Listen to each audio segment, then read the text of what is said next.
부동산 투자의 기초.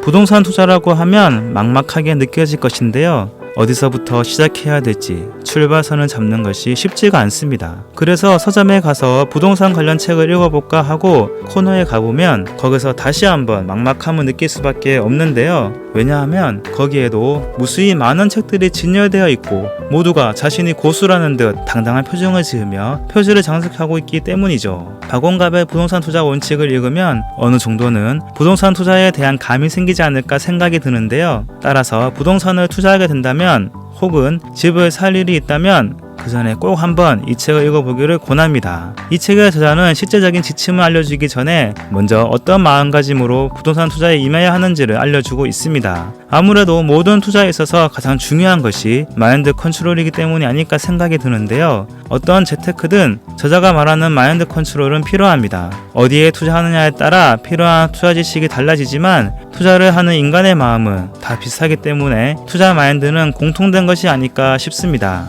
먼저 저자는 조급증에 빠지지 말라고 조언합니다. 이 말은 다양하게 표현할 수 있습니다. 빚내서 투자하지 말라고 같은 맥락이고 일희일비하지 말라, 일확천금을 기대하지 말라, 무릎에 사서 어깨에 팔아라 등등 조급함은 탐욕과 연계되어 있습니다. 탐욕에 눈이 멀어 냉정하게 분석하지 못하고 감정에 따라 투자를 하게 되면 백전백패할 수밖에 없는 것이죠. 부동산과 관련해서는 월세 받는 부동산은 최대한 누출하고 권면합니다. 주택연금 가입, 전원생활 등도 서두르지 말고 천천히 배우자와 협의하고 결정할 것을 이야기하고 있습니다. 생각에 관한 생각에서 계속 이야기하는 것처럼 인간의 생각보다 비합리적이고 비이성적이라는 것을 인정해야 된다고 저자는 말하고 있는데요. 자신이 이성적이고 합리적이라고 확신하면 계획을 짠 다음 만에 하나 충동적으로 행동할지도 모를 자신을 통제하기 위한 제어장치를 전혀 준비하지 않게 됩니다. 그런데 실제로 아무리 계획을 잘 세웠더라도 그 후에 충동적으로 결정을 해서 일을 그르치는 경우가 상당히 많은데요. 주식하는 사람들 이야기를 보면 자신의 손목을 잘라버리고 싶다는 과격한 표현부터 프로그램을 지우고 인증서를 지워서 내동 매매하지 않는 제어장치를 마련하는 등 여러 장치를 마련하는 것을 볼 수 있습니다. 즉 계획을 세운 다음 자신을 믿지 않고 충분한 제어장치를 마련해야 하는 것이죠. 부동산은 이 점에 있어서 주식이나 펀드와 같은 재테크보다 제어장치가 잘 되어 있다고 볼 수 있습니다. 일단 부동산은 사고 파는 것이 쉽지가 않고 시간이 걸리기 때문에 일희일비하지 않을 수 있다는 점 때문입니다. 실제로도 책에서 언급하는 것처럼 역사적으로 주식의 수익률이 부동산의 수익률보다 높지만 실제 주변을 돌아보면 부동산으로 부자가 된 사람은 있지만 주식으로는 부자가 된 사람을 찾기 힘듭니다. 아무래도 주식은 쉽게 매매가 가능하기 때문에 충동적으로 행동할 가능성이 높기 때문일 것입니다. 또한 자신의 스타일을 파악하는 것이 핵심이라고 이야기하고 있는데요. 아무리 좋은 방법이라도 자신의 성격 혹은 스타일과 맞지 않으면 성공하기 어렵다는 것이죠. 주식에서도 가치 투자, 배당 투자, 퀀트 투자 등 여러 방식이 있는데 어느 방식이 자기 스타일과 맞는지 알아가는 과정 중 많은 이들이 손실을 입고 고통의 시간을 보내는 것처럼 부동산 투자도 하루빨리 자신의 스타일에 맞는 투자를 찾아야 한다는 것입니다. 저자는 노후자산 재설계를 말하며 다음과 같이 이야기합니다. 노후자산 재설계는 이익과 손실에 대한 접근, 투자 방식에서 일반 재테크와는 차이가 난다. 어찌 보면 당연한 말이겠지만 노후자산 재설계의 핵심은 수익보다 안전을 중심으로 꾸려야 한다는 것이다. 공격보다는 수선 전략이 되어야 한다. 은퇴 이후 투자에 실패하면 다시 일어서기가 힘들다. 무슨 수를 쓰더라도 원금에 손상이 가는 일이 없도록 해야 한다. 그러나 리스크 관리는 일반 재테크에도 동일하게 적용됩니다. 안전하다는 것은 변동성이 작다는 것을 의미합니다. 변동성이 클수록 손실이 날 확률도 높아지기 때문입니다. 그리고 크게 하락할수록 하락한 만큼 오르기 위해서는 더 많은 인내와 노력이 필요합니다.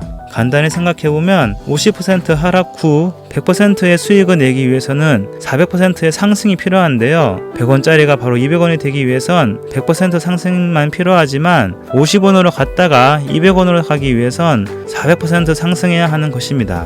따라서 아래 위로 큰 폭으로 움직일수록 그만큼 수익 내기가 어렵다고 봐야 합니다. 부동산도 마찬가지입니다. 원금 손실을 가장 두려워해야 하는 것이죠. 그러기 위해선 부동산을 선택할 때 남들이 선호하고 잘 알려진 좋은 입지에 위치한 아파트 같은 표준화된 부동산에 투자할 것을 저자는 권하고 있습니다. 마치 주식에서 테마주에서 대장주가 가장 많이 오르고 가장 적게 떨어지는 것처럼 부동산에서도 대장이 있는데 바로 아파트이고 그 중에서도 랜드마크격인 아파트를 골라야 한다고 저자는 말하고 있습니다. 물론 모든 물건을 살 때 가장 저렴하게 구매하는 것이 진리이듯 아파트도 가장 저렴한 가격에 구매해야 하는 것은 기본입니다. 그러기 위해선 늘 시세에 관심을 가지고 있어야 합니다. 그리고 현금 보유 행위 그 자체를 투자하는 것으로 생각해야 한다라고 이야기하는데요. 투자책에서 이런 이야기를 한다는 것 자체가 신선합니다. 저자는 섣부른 투자로 손해를 보기보다는 차라리 현금이 왕이라는 생각으로 돈을 쥐고 있는 게 낫다라고 표현 설명하는데, 이 부분 또한 모든 투자자들이 명심해야 되는 내용입니다. 왜냐하면 100원을 가지고 있는데 이 중 50원을 현금 보유하고 50원만 투자했을 때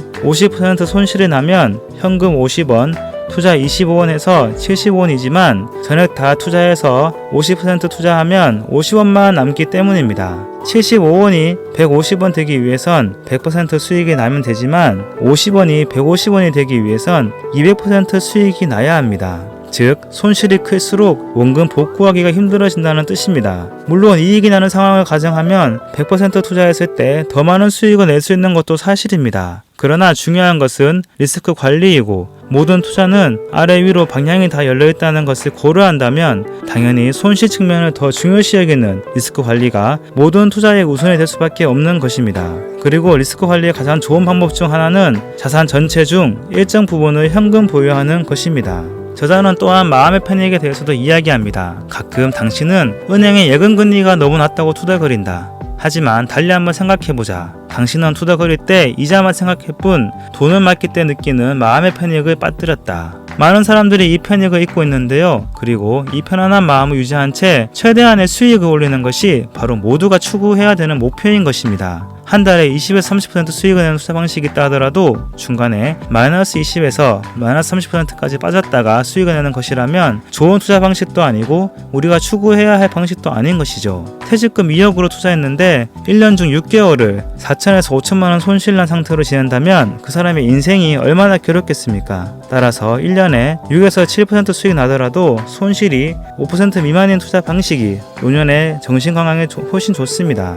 마찬가지로 부동산 개수가 많으면 신경 써야 될 부분이 많기 때문에 차라리 좋은 입지의 우량 부동산으로 갈아타라고 권합니다. 나이가 들면 장거리 이동을 하는 것도 힘들기 때문에 버스로 1시간 이내 거리에 있는 부동산을 보유할 것을 조언합니다. 책에서는 이 외에도 귀촌과 귀농, 전원생활, 갭투자, 초대형 아파트, 주택연금, 아파트 로열층, 역세권의 정의, 다가구와 다세대, 유산받은 부동산, 관련 어플 및 사이트, 대출 비중 등 여러 이슈에 대해서 핵심 내용을 전달하고 있습니다. 그중 두 가지만 이야기하자면 다세대 주택을 지을 수 있는 부지가 다가구 주택보다 낫다고 이야기합니다. 다가구는 3층으로 제한되지만 다세대는 4층을 지을 수 있고, 다세대는 1층을 주차장 확보를 위한 필로티로 설계하면 5층까지 지을 수 있어 엘리베이터 설치가 가능하다는 것이 저자의 이야기입니다. 다음으로 대출 비중과 관련하여 수익형 부동산을 사더라도 대출은 장기적으로 부동산 가격의 30% 이내가 좋을 것이다. 만약 대출이자를 비용으로 처리하기 위해 일시적으로 그 이상 대출을 받는다고 하더라도 50%를 넘지 않는 게 좋다라고